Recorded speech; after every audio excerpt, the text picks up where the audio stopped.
Good morning, students. In this video, let us see one more example for gate practice for discrete time system in the classification linear or non-linear. Let us see the equation given here for the given discrete time system. It is y of n is equal to x complex conjugate of n. That means input signal, assume that a complex signal here. And the system output for a given input x of n, the output is equal to input complex conjugate is the nature of the system. So what this system is doing means, whatever the input signal you are applying to the system, it gives the output that is the complex conjugate of the input signal you have applied.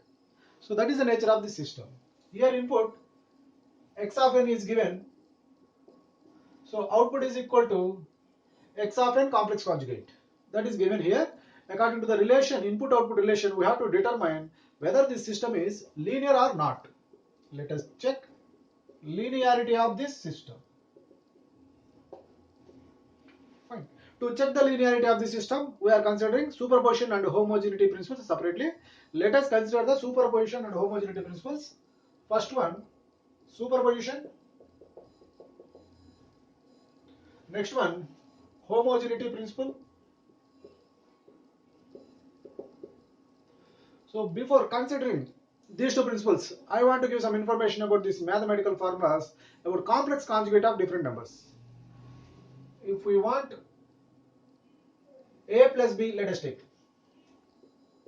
a plus b whole complex conjugate should be equal to a complex conjugate plus b complex conjugate and some constant multiplied by a or x of t.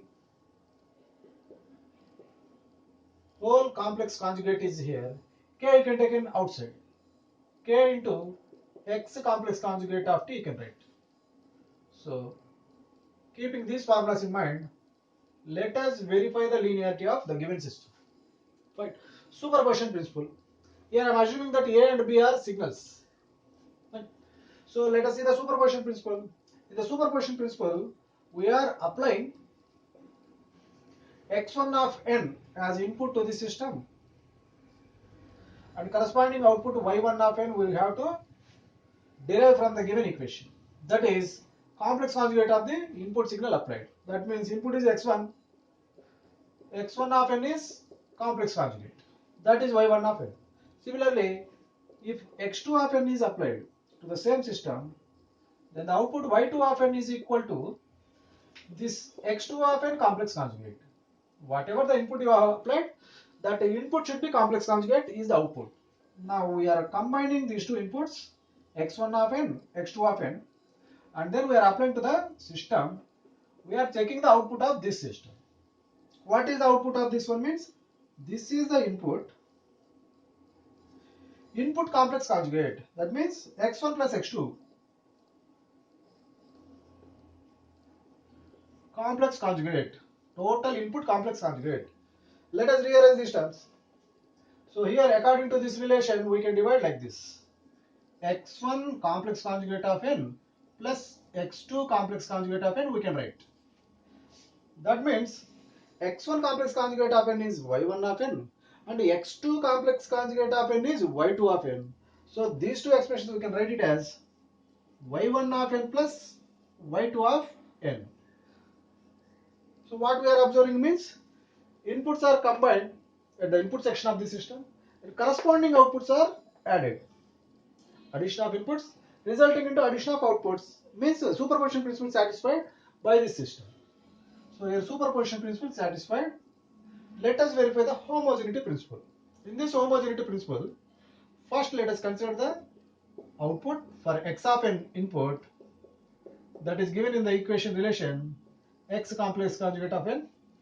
Now what is the principle involved in the homogeneity means, if we multiply the input with constant k, output also should be multiplied with the same constant k. Fine. Let us apply k into x of n as input to the system.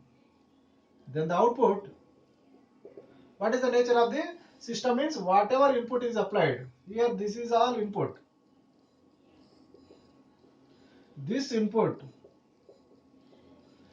complex conjugate. This is the complex conjugate. Now k into x of n. From this relation we can observe k you can take outside of the complex conjugation. That means this can be written as k outside x complex conjugate of n. Here x complex conjugate of n is y of n. That means the output in this case k into y of n. So what we are observing means here input multiplied by k and applied as input. Then the output y of n is multiplied with the same constant k. So it resulting into the same constant k. That means this satisfies homogeneity principle also. So the given system is satisfying both homogeneity and superposition principles. So it is declared as a linear system. The given system is a linear system.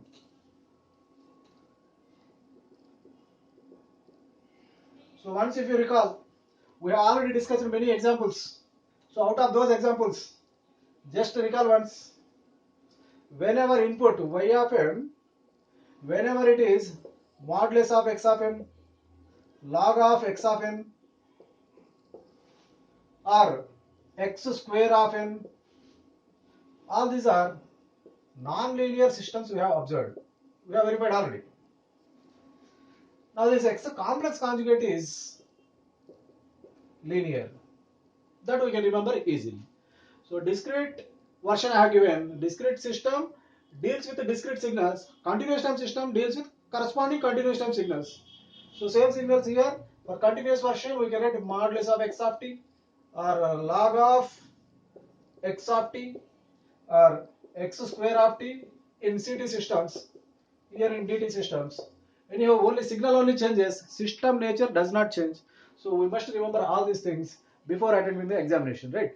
So here x complex conjugate is linear. These are non-linear. Even 1 by x of some n input is given. That is also non-linear. We have observed already, right? We can remember this kind because to save the time in the examination. Fine. Thank you. All the best.